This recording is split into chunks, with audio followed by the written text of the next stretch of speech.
యువరత్న నందమూరి బాలకృష్ణ స్టైలే వేరు. ఆయన ఏపీలో అధికార టీడీపీ పక్షాన ఎమ్మెల్యేగా ఉన్న ఆయన మాత్రం మిగిలిన విషయాల్లో పాలిటిక్స్ కు భిన్నంగా ఉంటారు.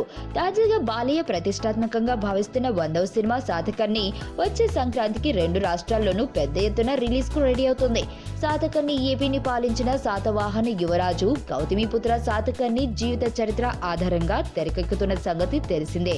ఈ సినిమాకు ఉన్న చారిత్రక నేపథ్యం దృష్ట్యా ఈ సినిమాకు పన్ను రాయితీ పొందాలని ఈ చిత్ర యూనిట్ భావిస్తుంది. ఈ సినిమాకు పన్ను రాయితీ ఇప్పించేందుకు బాలయ్యే నేరుగా రంగంలోకి దిగినట్టు తెలుస్తుంది. ఈ సినిమా స్టోరీ ఆంధ్ర నేపథ్యంలో ఉంటుంది. బాలయ్య చెబితే చంద్రబాబు కాదనే ప్రసక్తి ఉండదు. ఇక శాతకర్ణి పాలించిన కొన్ని భాగాలు తెలంగాణలో కూడా ఉన్నాయి. దీంతో ఈ సినిమాకు అక్కడ కూడా పన్ను మినహాయింపు పొందితే కొంత లాభం ఉంటుందని భావిస్తున్నారు.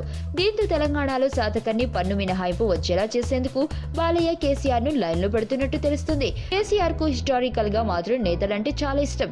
ఈ క్రమంలోనే గుణశేఖర్ నిర్మించిన రుద్రమదేవి మూవీకి ఆయన అడిగిన తడువుగా పన్ను మినహాయింపు ఇచ్చారు. ఈ సినిమా రిలీజ్ కు ముందే ముఖ్యమంత్రికి ఆయన మంత్రివర్గ సహచరులకు స్పెషల్ గా స్క్రీనింగ్ వేసి పన్ను మినహాయింపు కోరాలని శాతకర్ణి యూనిట్ ఆలోచిస్తున్నట్లు తెలుస్తుంది. కేసీఆర్ స్వయంగా శాతకర్ణి స్పెషల్ షో వేయమని బాలయ్యను ఈ సినిమా ప్రారంభోత్సవంలో రిక్వెస్ట్ చేశారు. సో ఈ లెక్కన బాలయ్య కోరిన కేసీఆర్ కాదనరన్న టాక్ కూడా వినిపిస్తుంది. ఈ సినిమాకు పన్ను రాయితీ వస్తే మొత్తం రెవెన్యూలో 15% చెల్లించాల్సిన పన్ను లబ్ధి పొందనున్నారు. మరణం దేహానికే గాని ఆత్మకు కాదని భగవద్గీత చెప్తుంది. మనిషి బరువెంతున్న మరణానంతరం 21 గ్రాములు తగ్గుతుందని సైన్స్ చెబుతుంది. అంటే ఆ 21 గ్రామ్స్ బరువు